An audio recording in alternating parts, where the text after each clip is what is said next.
માતાજીના પિતૃવંશના મુખોપાધ્યાયો આ ગામના મૂળ રહેવાસીઓ છે. આ મુખોપાધ્યાયો અને એમના દોહિત્ર વંશના સગા બંધોપાધ્યાયો સિવાય ત્યાં બીજા કોઈ બ્રાહ્મણ કુટુંબો નથી. બધા મળીને લગભગ 100 કુટુંબો આ ગામમાં માટીના ઘરોમાં સાદાઈથી રહે છે. તેમાં વિશ્વાસ, મંડલ, ઘોષ ને સામૂહિક અટકવાળા કેટલાક સદગો પરિવારો, થોડાક ગોવાળો, એક હજામનું કુટુંબ, એક કંદોઈ, એક લુહાર અને 2-3 વાઘરીઓનો સમાવેશ થાય છે. જયરામ વાટી નામ શા ઉપરથી પડ્યું એ વિશે કાંઈ જાણમાં નથી. કદાચ મુખોપાધ્યાયોના કોઈ કુળદેવતા પરથી અથવા કોઈ પૂર્વજોના નામ ઉપરથી આ નામ અપાયું હશે.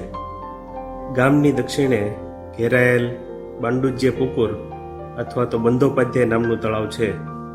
તેમાં જ ગામડાના રહેવાસીઓ નહાતા ને ત્યાંથી જ પીવાનું પાણી લઈ આવતા. આ તળાવની દક્ષિણ દિશામાં કમળોથી શોભતું બીજું એક સુંદર પ્રાચીન તળાવ છે.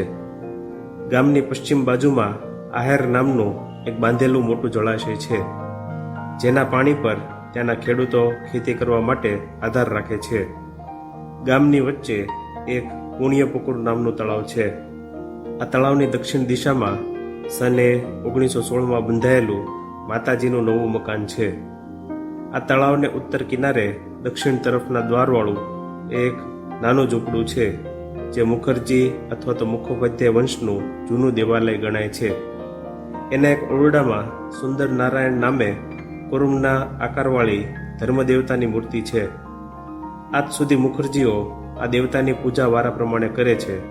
બીજા એક ઓરડાને કાલો માડો કહે છે. માડો શબ્દ કદાચ મંડપ શબ્દનું અપભ્રંશ હશે. આ મંડપમાં દર વર્ષે કાલી પૂજા થતી નથી. આ મંડપમાં જ ગામની પાઠશાળા ચાલતી હતી. છેડામાં મમરા બાંધીને અને પુસ્તકો લઈને ગામના છોકરા સવાર સાંજ અહીં ભણવા આવતા. કાલી મંડપના ઉત્તર પશ્ચિમ ખૂણામાં દિવાલ સાથે જડેલ એક કાળો પથ્થરો હતો. એ માં ષષ્ઠીના પ્રતીક તરીકે પૂજાતો અને એવી માન્યતા હતી કે આ દેવી સંતાન આપતીને તેનું રક્ષણ કરતી. નવા પરણેલાઓની જેમ આ માં ષષ્ઠીના પથરાને પ્રણામ કરવા શ્રી રામકૃષ્ણ અને માતાજી પણ ચોક્કસ અહીં આવેલા હશે. હાલ માં ષષ્ઠી સુંદર નારાયણ દેવતાના ઓરડામાં છે.